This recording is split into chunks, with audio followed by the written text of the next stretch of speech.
palsy. What is cerebral palsy? Cerebral palsy में जो brain के सेल्स है वो डैमेज होते हैं और movement coordination of muscles, tone और जो मसल्स है वो रिलैक्सेंट हो जाते हैं और मोस्ट ऑफ पेशेंट को डिफिकल्टी एंड स्पीच होता है और कुछ पेशेंट में पैरालिसिस भी हो जाता है। तो पैरालिसिस को मोस्ट ऑफ ये प्रॉब्लम किसमें होगी? इन चाइल्ड बर्थ के टाइम हो सकती है, मैंने प्रेगनेंसी में हो सकता है और आफ्टर प्रेगनेंसी होता है, प्रीनेटल, पोस्टनेटल, आफ्टर।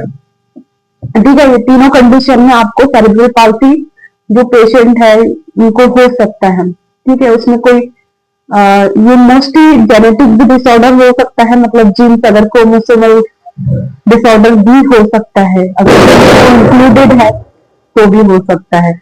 और दूसरी बात, इसमें पैरालिसिस भी 4 टाइप के होते हैं। एक तो बोलना चाहिए क्वाड्रिप्लेजिया। क्वाड्रिप्लेजिया में क्या होगा, जो अपर के दोनों लिम्ब है, दोनों हैंड और दोनों leg, upper limb and lower limb दोनों इंक्लूडेड रहेगा क्वाड्रिप्लेजिया में। बस ये जो अपना फेस एरिया, ये एरिया उसको छोड़ के क्वाड्रिप्लेजिया में पूरा पैरालाइज रहेगा लोअर पार्ट। ठीक है, जिसमें अपर लिम्ब और लोअर लिम्ब। और पैराप्लेजिया में क्या रहेगा, one hand and one leg, यानी जो अपना ये लाइनिंग है ये वन साइडेड पूरा पैरालाइसिस रहेगा और वन साइडेड ठीक रहेगा। ठीक है, और बाइप्लेजिया में क्या होगा, बाइप्लेजिया में जो अपना अपर लिम्ब है वो तो ठीक ठाक रहेगा, मगर लोअर लिम्ब जो अपना लेग वाला एरिया है वो पैरालाइसिस रहेगा।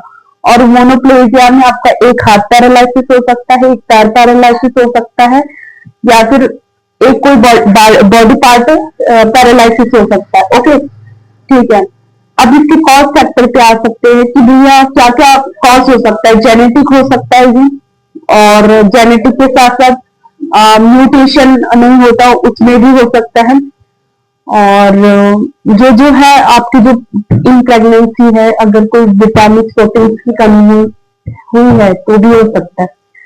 ठीक है, रिस्क फैक्टर क्या हो सकते हैं इसमें, अगर आपको स्पीचिंग डिफिकल्टी रहती है, कुछ पेशेंट में स्पीच अच्छे से नहीं कर पाते, और कुछ पेशेंट में लाइफ लॉन्ग ब्रेन डैमेज होने की वजह से पैरालिसिस हो जाता है पेशेंट में। और कुछ पेशेंट में ऐसा है कि ये सेरिब्रल पाल्सी बढ़ के आपको अदर एट्रोफी की तरफ जाती है। एट्रोफी ऑफ मसल्स होता है, आपके मसल्स को या फिर आपके हाथ में काम करेंगे, पैर में काम करेंगे, इस टाइप का मतलब पैरालिसिस से भी आगे चले